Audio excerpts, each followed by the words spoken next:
묻지 않고 매일같이 출근을 했어요.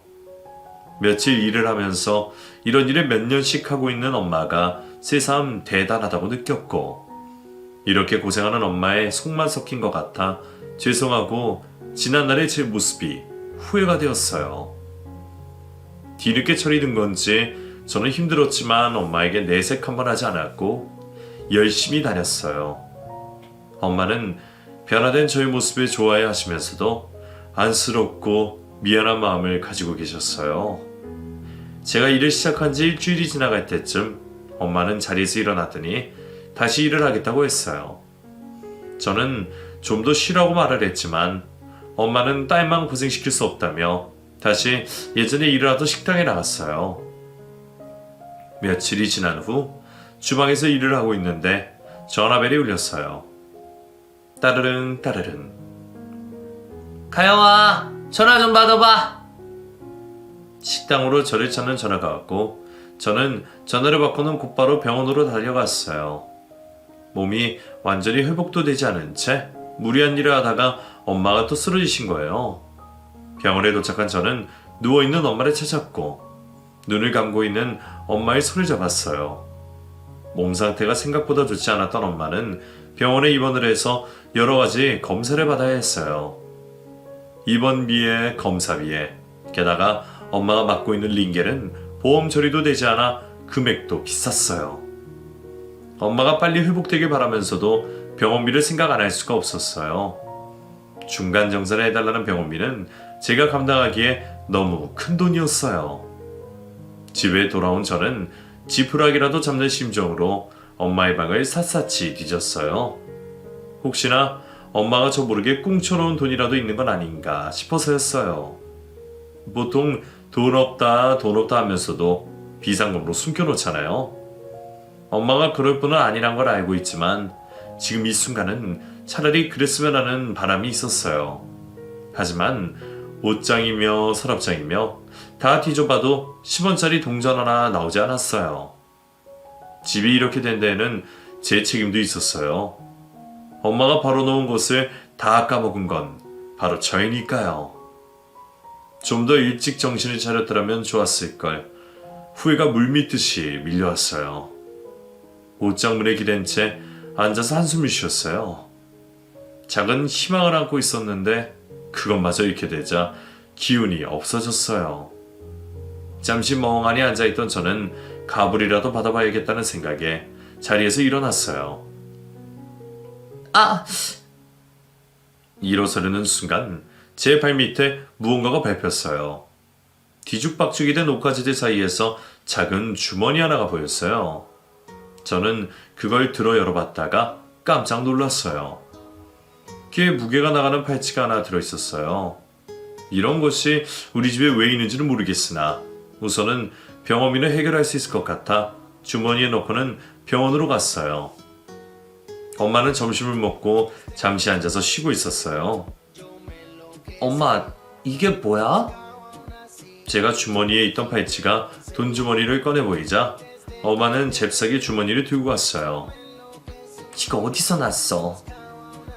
돈 좀 있다 싶어서 옷장 뒤졌더니 왜 말도 없이 엄마 옷장을 뒤지고 그래? 병원비 내야 되니까 집에 돈 좀 있나 싶어서 엄마한테 이게 말을 하지. 그 팔찌 엄마 거야?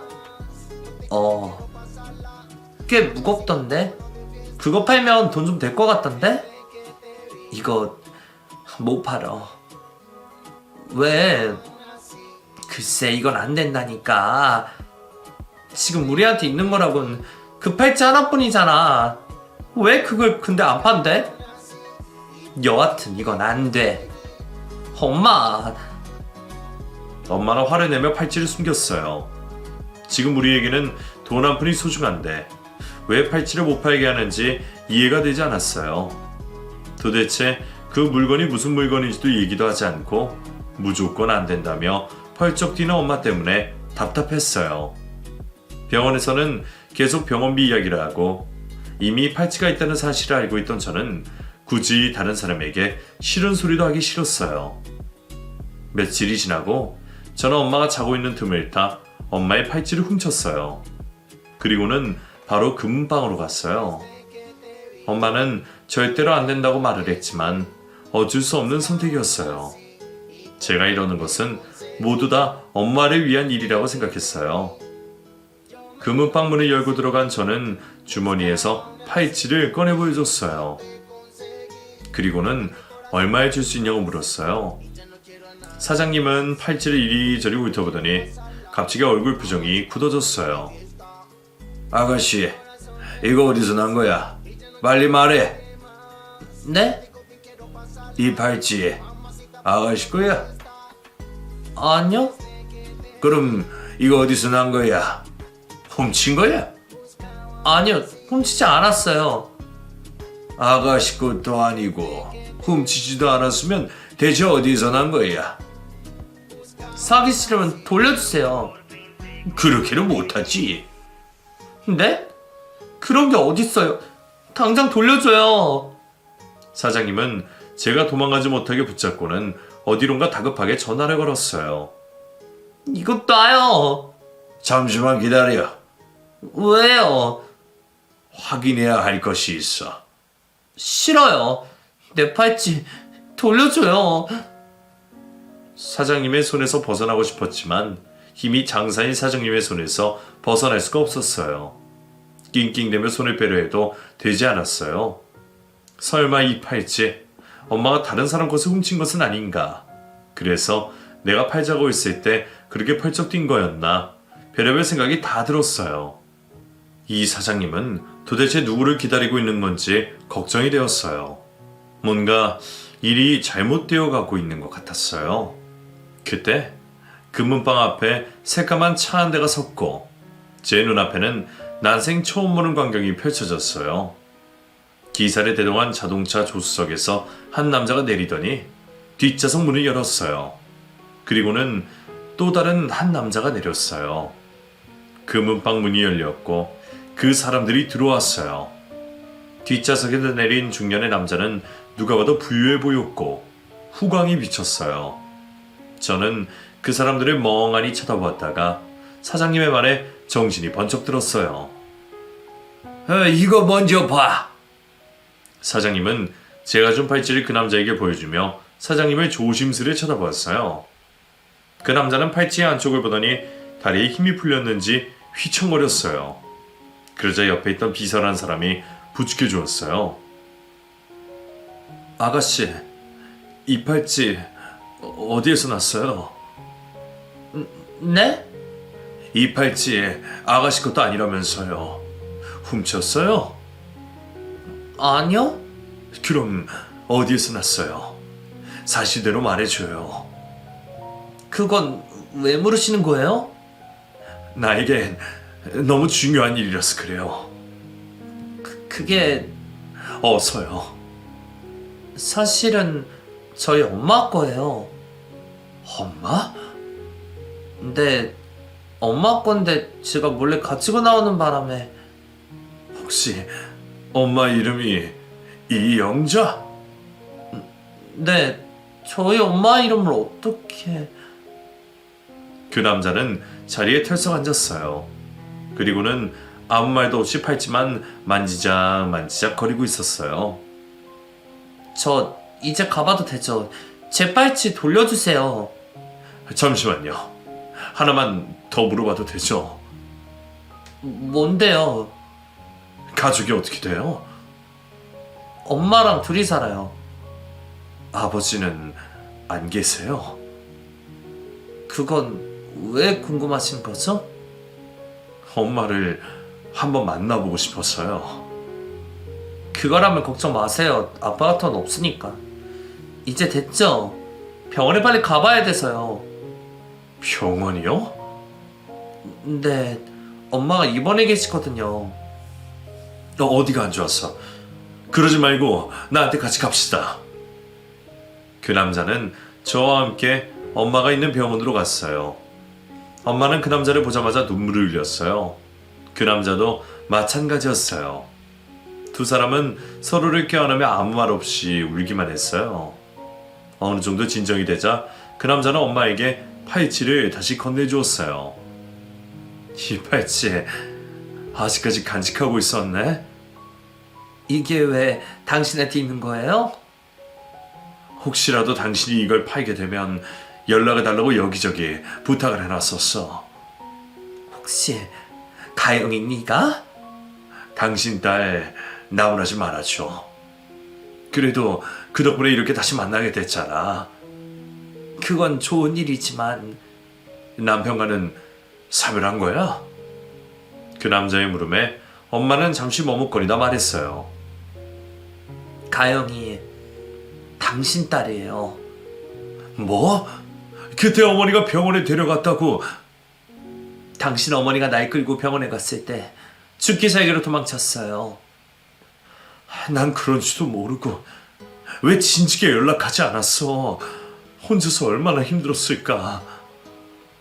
연락할 수 있는 방법이 없었잖아요. 당신은 바로 미국으로 가버리고 지금까지 찾지 않길래 날 잊어버린 줄 알았어요. 희끼는 몇 년 미국에서 보내다가 한국에 돌아와서 수소문해봤지만 찾을 수가 없었어. 살고 있다는 얘기 듣고 가면 벌써 당신이 떠나 보였지. 그랬었구나. 이제라도 다시 만나게 돼서 다행이야. 참, 내 정신 좀 봐. 가영아, 이리 와봐. 두 사람은 제가 옆에 있는 줄도 모르고 대화를 나누었고 엄마가 멍하니 서 있는 저를 발견하고는 불렀어요.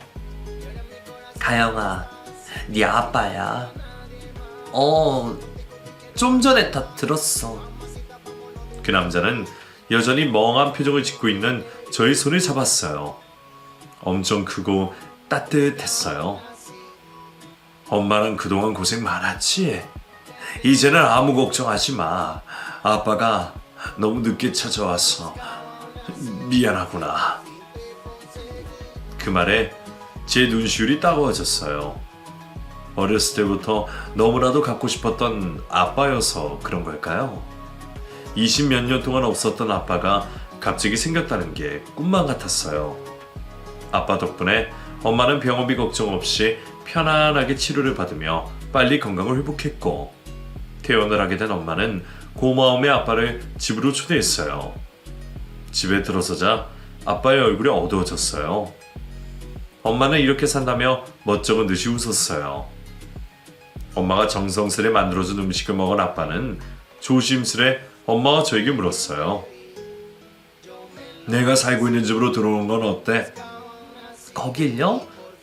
내가 보기엔 여긴 아니야. 아니에요. 여기도 살만해요. 계속해서 여기서 살았고. 이젠 내가 있는데 이런 곳에서 살게 놔둘 순 없어. 정말 괜찮아요. 내가 안 괜찮아. 당장 입을 만한 옷가지들만 우선 챙겨.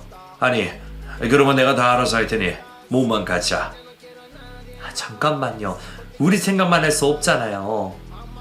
그럼 누굴 또 생각해야 해? 당신 부모님은 괜찮겠어요? 내가 말을 안 했었구나. 부모님은 오래전 돌아가셨어. 네? 어쩌다가. 사고로. 그러니 그런 걱정 전혀 할 필요 없어. 아빠는 오래되어 우풍이 숭숭 들어오는 곰팡이가 핀 이 낡은 집이 마음에 걸렸던 아빠는 엄마와 저를 데리고 본인의 집으로 향했어요. 아빠의 집 앞에 도착한 저는 깜짝 놀랐어요. TV에서만 보던 커다란 대문과 담장이 있는 전원주택이었어요. 아빠는 부모님에게 물려받은 유산으로 여러 개의 금은방을 차려서 운영을 하는 것도 모자라 사업도 하며 재산을 더 늘렸고 엄청난 재산을 가지고 있는 재력가였어요. 대문을 열고 들어서자 잔디들이 깔린 넓은 정원이 나왔고 내려다 보이는 풍경들이 너무나 아름다웠어요. 생전 처음 보는 낯선 환경에 저는 눈을 뗄 수가 없었어요. 황홀하다는 느낌이 이런 느낌인 것 같았어요. 분위기에 취한다는 그런 말들이요. 아빠는 뭐하냐며 어서 들어오라고 그러셨고 현관문을 열고 들어가는 순간 저는 또 한 번 놀라고 말았어요. 넓디 넓은 거실에는 커다란 소파가 있었고 장식 하나하나가 빛나 보였어요. 눈이 휘둥그레진 저는 눈을 이리저리 굴렸어요. 가영이도 그만 구경하고 이리 와서 앉아. 아, 네. 멋쩍은 웃음을 지으며 자리에 앉았어요. 제가 앉아있는 이 자리가 너무 어색했어요. 그때 주방에서 아주머니 한 분이 차를 가지고 나와서 테이블에 올려놓았어요. 차라도 마시고 있으니 덜 어색해지는 것 같았어요.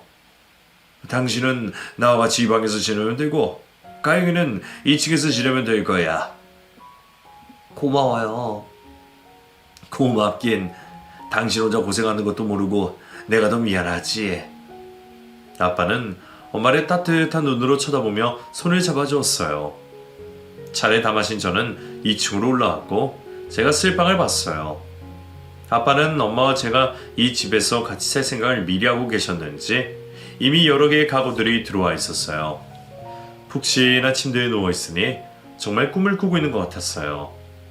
제 인생에 이런 날이 오다니 정말 믿기지가 않았어요. 밤새 잠을 이룰 수가 없었어요. 뜬 눈으로 밤을 보낸 저는 아침에 1층으로 내려갔어요. 주방에는 맛있는 냄새가 진동을 했어요. 저는 당연히 엄마가 준비를 하고 있다고 생각했어요. 하지만 어제 저희에게 차를 내어준 아주머니였어요. 혼자 살고 계셨던 아빠는 도우미 이모님이 출근해서 집안일을 도와주고 계셨어요. 다시 주방에서 나온 저는 그제서야 방에서 나오는 엄마를 봤어요. 저희는 아주머니가 차려주신 음식을 먹었어요. 엄마와 둘이 있을 때에는 냉장고에 있는 반찬통을 꺼내어 뚜껑만 열어서 먹었었는데 식탁 위에 있는 반찬들은 저마다 예쁜 접시에 정갈하게 담겨져 있었어요. 맛있어 보이는 반찬들이 너무 많아 어디에서부터 손을 대야 할지 몰랐어요. 배불리 아침 식사를 끝낸 후 엄마가 입을 열었어요. 당신 말대로 여기서 살 테니 내 부탁도 하나 들어줘요. 뭔데? 집안 살림은 내가 알아서 할게요. 지금처럼 도우미 이모님이 들어오시니까 그런 건 안 해도 돼. 아니에요. 내가 하고 싶어서 그래요. 편안하게 지내면 좋을 텐데. 이렇게 가만히 앉아서 받아먹는 게 더 불편해서 그래요. 당신이 그렇다면 어쩔 수 없지. 그렇게 할게. 고마워요. 나도 하나 말할 것이 있는데 뭔데요? 나랑 결혼해 줄래? 네? 뭐예요? 우리 결혼식도 혼인신고도 안 했잖아. 가족 사진도 하나 없고. 그건 그렇지만 이 나이에 무슨 결혼을. 그냥 혼인신고만 하고 살아요. 그럴 순 없지. 당신은 내가 하자는 대로 하면 돼. 굳이 안 그래도 되는데. 당신이 원한다면 알았어요. 아빠는 엄마에게 다시 청혼을 했고 부모님은 결혼식을 올리기로 했어요. 혼자 아이를 키우며 마음고생을 많이 한 엄마를 위해서 아빠는 무조건 좋은 걸 다 하셨어요. 결혼 반지도 웨딩드레스도 모두 다요.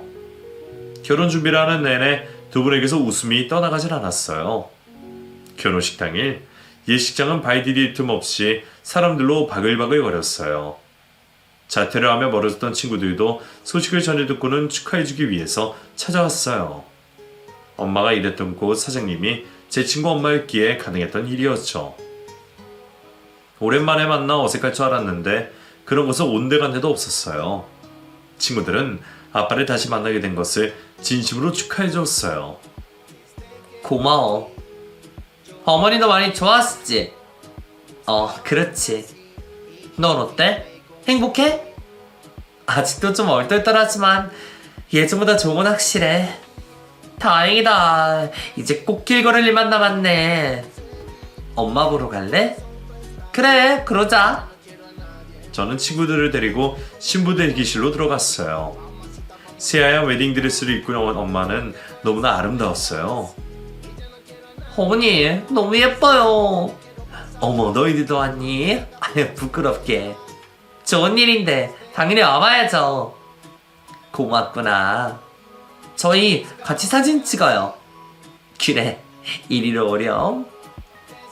저와 친구들은 엄마와 함께 사진을 찍었고 예식을 시작한다는 소리에 신부 대기실에서 나왔어요. 아빠와 엄마는 동시 입장을 했고 많은 사람들이 축하를 받으며 자유로운 분위기 속에서 결혼식을 마쳤어요. 결혼식이 끝나고 난 후 저희 집 거실 중간에는 가족 사진도 떡하니 자리에 잡았어요. 액자를 보고 있으면 이제야 이 집이 정말 우리 집이구나 라는 생각이 들었어요. 아빠는 그동안 못했던 남편 노릇, 아빠 노릇을 하느라 바쁘셨어요.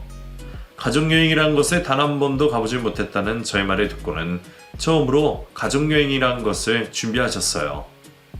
여행에 필요한 것들을 하나부터 열까지 모두 다 아빠가 계획하셨어요.